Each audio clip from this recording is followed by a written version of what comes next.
अब खबर विस्तार से। महाराष्ट्र लोकसभा चुनाव का रिजल्ट बहुत ज्यादा दिलचस्प रहा। इस चुनाव का पैटर्न देखें तो कांग्रेस के नेताओं ने पार्टी छोड़कर जिन दूसरे दलों को ज्वाइन किया, उन्हें कोई भी फायदा इन नेताओं से नहीं मिला। कांग्रेस के दिग्गज नेता और महाराष्ट्र के पूर्व मुख्यमंत्री अशोक चौहान मिलिंद देवड़ा जैसे फिसड्डी साबित हुए।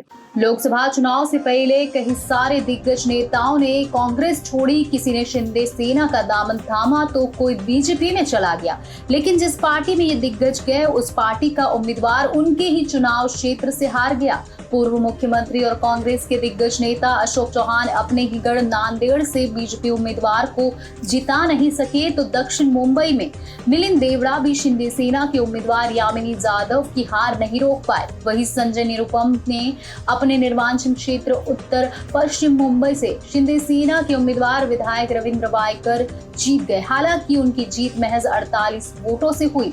लोकसभा चुनाव से ऐन पहले दक्षिण मुंबई लोकसभा सीट से कांग्रेस की पूर्व सांसद और पूर्व केंद्रीय मंत्री मिलिंद देवड़ा ने कांग्रेस पार्टी छोड़कर मुख्यमंत्री एकनाथ शिंदे की शिवसेना का दामन थाम लिया। देवड़ा के कई सारे समर्थक भी शिंदे सेना में शामिल हो गए, लेकिन देवड़ा के साथ कांग्रेस का कोई विधायक या पूर्व विधायक नहीं गया।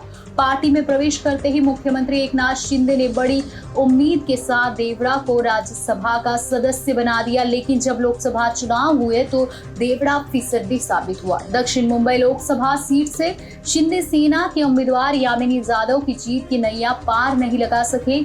यामिनी 52,673 मतों के अंतर से पराजित हुई। उद्धव सेना के उम्मीदवार अरविंद सावंत को 3,95,655 वोट मिले, जबकि यामिनी को 3,42,982 वोट मिले। शिंदे सेना में अब ये चर्चा है कि मिलिंद देवड़ा के आने से पार्टी को कोई फायदा नहीं हुआ। उनका राज्यसभा भेजना बीजेपी के हित में नहीं रहा। मिलिंद के ही एक करीबी ने बताया कि उन्हें जिस मकसद से पार्टी के मुख्यमंत्री एकनाथ शिंदे ने लिया, उसका कोई मकसद है, वो बाद में पता चलेगा। मराठवाड़ा से कांग्रेस के दिग्गज नेता और राज्य के पूर्व मुख्यमंत्री अशोक चौहान को बीजेपी ने बड़ी ही धूमधाम से पार्टी में शामिल किया। यही नहीं, उनको राज्यसभा भी भेजा गया। पार्टी को उम्मीद थी कि लोकसभा चुनाव में अशोक चौहान के कारण मराठवाड़ा में पार्टी को फायदा मिलेगा, लेकिन सब उल्टा फुल्टा हो गया।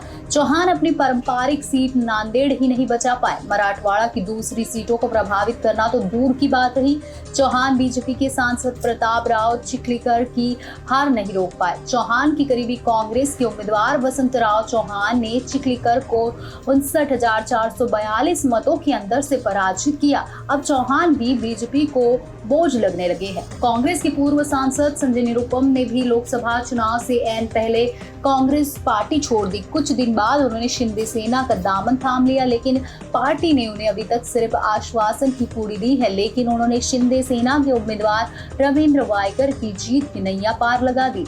हालांकि वायकर देश में सबसे कम महज 48 वोटों के अंतर से जीते हैं। शिंदे सेना के उम्मीदवार वायकर को 4,92,644 वोट मिले और उद्धव सेना के अमोल कीर्तिकर को 4,52,596 वोट मिले हैं।